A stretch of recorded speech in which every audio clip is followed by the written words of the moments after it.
Fala galera, sejam bem-vindos ao canal, e para mais uma história de terror. Se gosta desse tipo de conteúdo, não deixe de se inscrever no canal e deixar aquele like e ativar o sininho para receber notificações de novas histórias. Então bora para mais uma.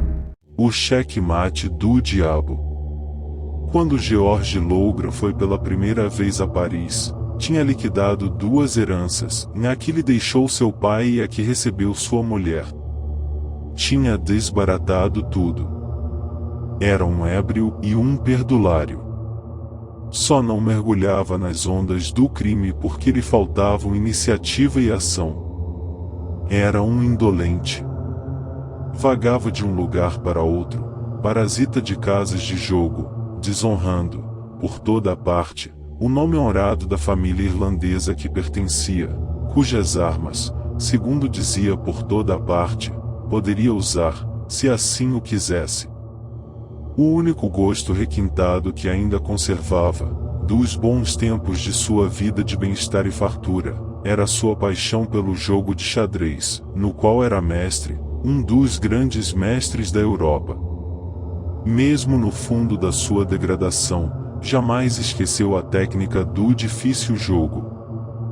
10 anos antes, George Lougra era, certamente, um tipo completamente diferente daquela figura imunda e repugnante que agora inspirava asco e piedade. Naquela ocasião, uma mulher chorava por ele, abandonada, na Inglaterra, enquanto ele fazia seu quartel-general em Nice e Monte Carlo. Certa vez, foi de tal força a orgia em que ele se meteu, e a tais desatinos se entregou que, para não ser preso pela polícia, foi obrigado a gastar alguns milhares de libras esterlinas. Em Nice, noutra ocasião, sucedeu-lhe algo que ele jamais pôde esquecer em toda a sua vida.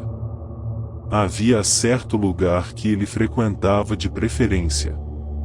Uma noite, estava sentado a uma mesa, cercado de 10 ou 15 pessoas que, havia mais de um mês, quase viveram à custa de suas extravagâncias.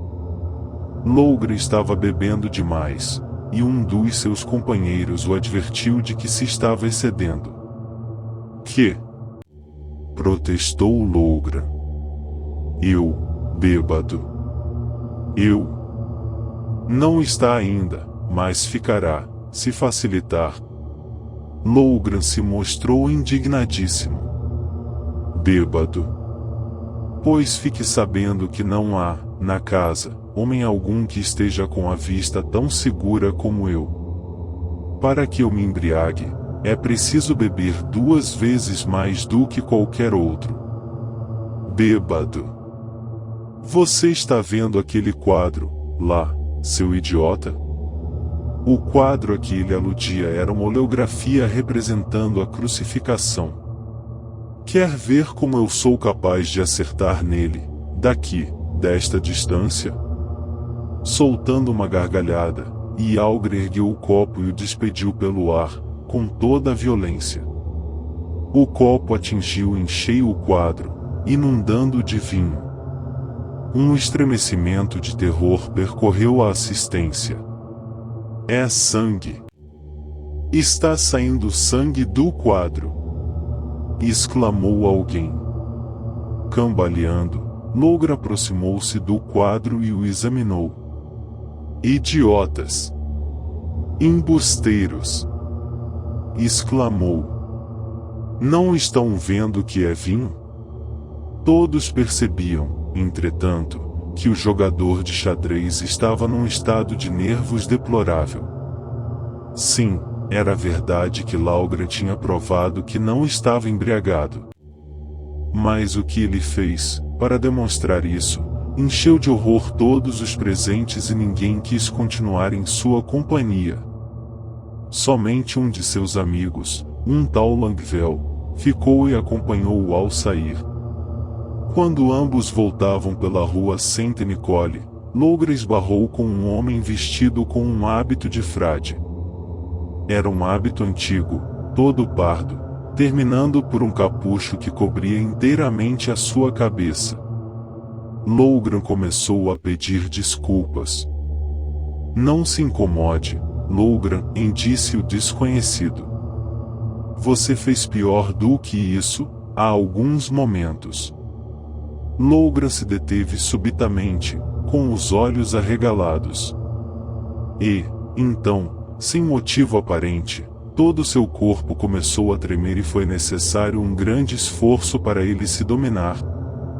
Desculpe-me, disse ele, mas o senhor me conhece? Sim. Somos velhos conhecidos.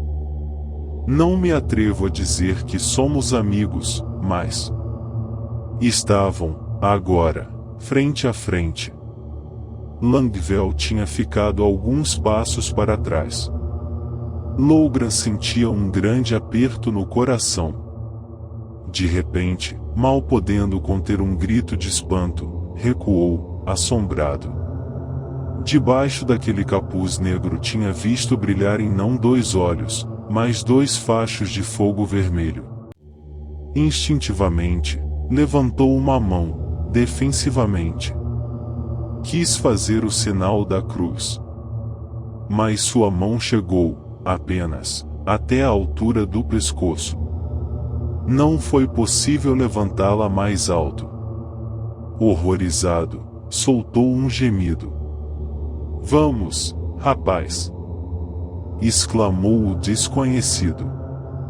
Vamos, faça o sinal da cruz, se puder. Se você fizer isso, desaparecerá, desfeito numa nuvem de vapor. Vamos, experimente. O pobre Lougram tremia de pavor. Nunca mais você poderá fazer isso, ouviu? Sim, é certo que você bateu, que acertou no quadro com seu copo. Belo golpe, para quem já tinha tomado 3 grandes copos de vinho. Fez uma pequena pausa e concluiu. Talvez eu esteja enganado, meu amigo. É possível que você ainda consiga, algum dia, fazer o sinal da cruz, novamente. Entretanto, seria muito bom que não o tentasse, nunca mais, George Lougram. Porque isso o mataria. Você não poderia evitar de cair morto, no dia em que fizesse o sinal da cruz. Lougram ouviu, logo depois, soar uma gargalhada, que ele não podia ver de onde partia.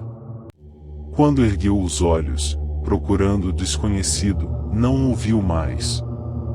Tinha se evaporado. Langeveld se aproximou naquele momento e encontrou-o ainda atordoado, com a mão na garganta. Onde está ele? Perguntou Lougram. Onde está? Quem? Perguntou seu amigo, segurando-lhe no braço. Meu velho, o que você precisa, neste momento, é um banho frio e cama. Lougram acabou convencendo-se de que, realmente, tinha sonhado tudo aquilo, conforme Langeveld estava procurando convencê-lo. Um mês depois tinha esquecido o incidente, ou pensou que o tivesse esquecido. Infelizmente, as duas coisas são muito parecidas. De qualquer modo, Lougram deu cabo, rapidamente, de sua fortuna, naquele lugar em que havia estabelecido seu permanente quartel-general. Com os restos de seu dinheiro, andou vagando algum tempo pelas capitais da Europa, para ir bater, afinal, em Paris. Lá, divertiu-se, conversou, mentiu, bebeu, lutou, jogou xadrez e empregou-se nos mais curiosos trabalhos de que o encarregavam. E desenvolveu-se, nele, um bem acabado caso de endocardite, com inflamação na membrana interna do coração. O médico que fez o diagnóstico era, acidentalmente, um fanático, também, do jogo de xadrez. Recomendou a Lougram que levasse uma vida metódica, vivendo simplesmente, evitando toda a emoção, tendo, sempre, o maior cuidado consigo. Tome as coisas, sempre, com maior calma, porque uma emoção forte pode matá-lo instantaneamente. Logra agradeceu-lhe, de todo o coração. Não se poderia dizer, a rigor, entretanto, que modificasse sua maneira de viver. Nunca mais tentou fazer o sinal da cruz. E nunca entrou em casa alguma em que a cruz estivesse em exibição. Sua paixão pelo jogo de xadrez crescia de tal maneira que acabou carregando consigo uma bolsinha de couro contendo todas as pedras. Nunca se separava delas. Enquanto lhe foi possível vestir-se decentemente, frequentou um clube de xadrez da cidade, assombrando os habitués com a sua técnica. Era formidável para resolver os problemas mais difíceis do xadrez. Numa dessas ocasiões, Logra encontrou-se diante de um amador chamado Telka. Aquele homem, da Boêmia, vestia corretamente, tinha finíssimo trato e era evidentemente pessoa possuidora de fortuna. Simpatizando com Logra, conversando com ele tão longamente que parecia ter esquecido a sua condição de aventureiro vagabundo, admitido por muito favor na sociedade de gentlemen. 2 ou 3 parisienses que conheciam alguma coisa do passado de Logra contaram ou sabiam a Telka. E aquilo pareceu redobrar o seu interesse pelo aventureiro. Telka era rico e gostava de prestar assistência financeira a seus amigos menos favorecidos da fortuna. Lembrou-se de auxiliar Logra, mas refletiu que o dinheiro que lhe desse nada lhe adiantaria, pois acabaria por torná-lo um parasita, habituando-o a viver à custa de terceiros. Ele não aceitaria, mesmo, dinheiro nenhum, disse alguém. Por que não? É um pobre diabo. Talvez. Mas ficou-lhe, do seu tempo de abastança, um orgulho que jamais o abandonou. Eu sei que ele vive miseravelmente, mas que não aceitaria, sequer, um teto para se abrigar. É um homem que seria capaz de roubar para comer, mas que jamais se curvaria a pedir auxílio. E era assim mesmo. Logra era homem que, em certos momentos, seria capaz de apunhalar um homem por um copo de bebida, mas jamais havia pedido auxílio a ninguém e muito dificilmente o faria. Entretanto, sentado, muitas vezes, diante de Telka, ele o contemplava com um olhar cheio de tristeza, quase chorando pela sua situação de miséria e pela ânsia de voltar à vida decente de outrora. Com alguns milhares de francos, poderia trazer sua mulher da Inglaterra para sua companhia, seguindo para estabelecer-se, afinal, no Canadá. E que eram alguns milhares de francos para aquele homem? Entretanto, jamais se animou a pedir-lhe um cêntimo que fosse. Os outros amigos de Telka podiam pedir, ele, não. Entretanto, um prêmio, numa aposta, não há quem recuse, e nem, mesmo, o homem mais orgulhoso do mundo. Ora, Logra tinha maior facilidade para resolver os problemas do xadrez. Era uma faculdade quase fenomenal. Certa vez, um anônimo ofereceu um prêmio de 5.000 francos a quem solucionasse 3 problemas de xadrez, cujas condições seriam previamente publicadas. E essas condições foram publicadas, finalmente. Os problemas seriam apresentados na mesma tarde da prova. O prazo, meia hora para a solução dos 3. Todos sabem que os problemas de xadrez, como todos os outros, podem ser fáceis ou difíceis. E os difíceis, não raro, exigem muita atenção e muito esforço cerebral. Não há quem possa resolver 3 problemas difíceis em meia hora, a não ser que se trate de um verdadeiro gênio. Praticamente, pois, as condições estabelecidas tinham sido preparadas para um só candidato e Logra. Ninguém se surpreendeu, pois, ao verificar que apenas Lougra se apresentou. Sim, a rigor, foi ele o único, porque os outros dois que também concorreram fizeram-no, apenas, pro forma, sabendo, antecipadamente, que não poderiam vencer. Lougra, porém, tinha a mais absoluta confiança na vitória final. Uma estranha exaltação se havia apoderado dele.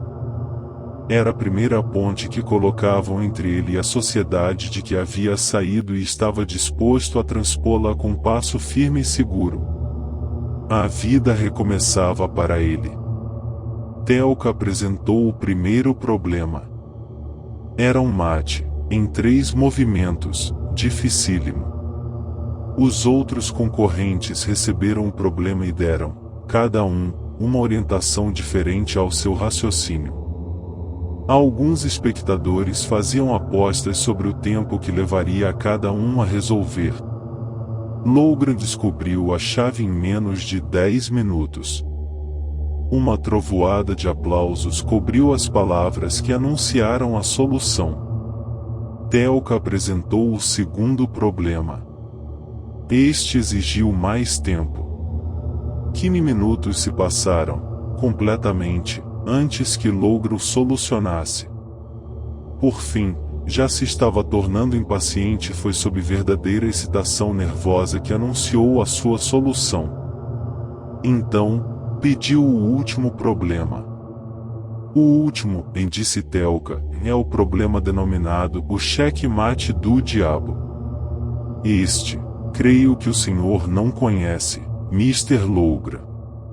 Telka colocou as peças no tabuleiro e disse: Este problema tem uma lenda, que me contaram, quando ele me foi ensinado. Vamos interromper por um momento a prova, enquanto faço a narrativa. Os outros concorrentes também se aproximaram. Nenhum deles tinha conseguido resolver sequer o primeiro problema, por mais que dessem tratos à bola. Parece, começou Telka, que certo feiticeiro da Idade Média chamou o diabo e fez com ele o tradicional acordo, e o diabo lhe daria todos os bens terrenos por determinado prazo. Em troca, o homem lhe empenharia a alma. Havia, porém, uma condição em se o diabo, em determinado dia, não conseguisse solucionar um problema de xadrez, que lhe seria apresentado, perderia a aposta e o homem que lhe havia empenhado a alma ficaria livre. Naturalmente, o diabo é o maior de todos os jogadores de xadrez e concordou imediatamente. Os termos do acordo foram aceitos, pois, parte a parte. Por fim, o dia fixado chegou e o diabo se apresentou a reclamar a alma que lhe deviam. O feiticeiro colocou diante dele um tabuleiro com as peças dispostas da maneira como estão, neste momento, as que temos diante de nós. O diabo não levou mais do que 10 minutos para descobrir a solução. Era um mate em 4 movimentos, como todos nós, os que entendemos de xadrez, muito bem sabemos, muito mais fácil do que em de 3 movimentos. O diabo, conforme eu já disse, descobriu a chave e imediatamente fez o primeiro movimento. Depois, fez o segundo e o terceiro. E, quando se preparava para fazer o último e já tinha a pedra suspensa no ar, soltou um berro e desapareceu. A alma do feiticeiro estava salva. Uma gargalhada geral cobriu o final da história. Lougra parecia impaciente e muito nervoso, quando voltou ao tabuleiro. Anunciaram-lhe que tinha apenas 5 minutos. É possível que Lougra seja mais hábil do que o diabo, comentou alguém. Na verdade, o problema era de fácil solução. Era evidente que ele dependia de uma série de sacrifícios de peças. Lougra fez o primeiro movimento, sacrificando um bispo, sem hesitar. Os outros movimentos se seguiram, sempre fatais. O segundo sacrificou uma torre, o terceiro, a rainha. O último movimento, de que resultaria o checkmate, consistia, apenas, num pequeno deslocamento de um bispo. O problema estava resolvido. Os espectadores aplaudiram. Um momento, e disse Telka. Mr. Logra ainda não fez o movimento final. Compreende, agora, Mr. Logra, por que razão o diabo não pôde vencer o jogo? Não compreendo, e respondeu Logra. Faça o favor de olhar para o tabuleiro. Logra olhou. E, então, segurou-se à mesa, com os olhos arregalados de espanto. Com o movimento que tinha que fazer, as pedras formariam uma cruz sobre o tabuleiro. O jogador se recostou na cadeira. Uma estranha sensação se apoderava dele. Sentiu escorrer-lhe um suor frio por todo o corpo, como naquela noite, 10 anos antes, quando havia ultrajado a imagem de Cristo. Por que não faz o movimento? Perguntou Telka. Pelo cérebro de Logra passou, naquele momento, a recordação das palavras pronunciadas pelo estranho desconhecido de olhos de fogo: se você fizer o sinal da cruz, morrerá imediatamente. Levantou-se e murmurou: vou-me embora. Não me sinto bem. Sem fazer o último movimento? Gritou Telka. Você está maluco? Restam-lhe ainda alguns segundos. Movimente a pedra e ganhe seus 5.000 francos.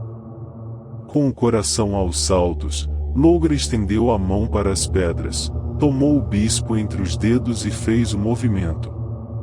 No bolso interno do meu casaco, disse com voz trêmula, há um endereço.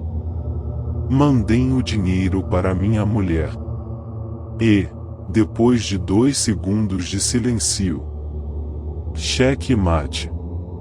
Novamente uma trovoada de aplausos agitou a sala. Telka estendeu a mão para felicitá-lo. Nas pontas dos dedos havia um papelzinho quadrangular.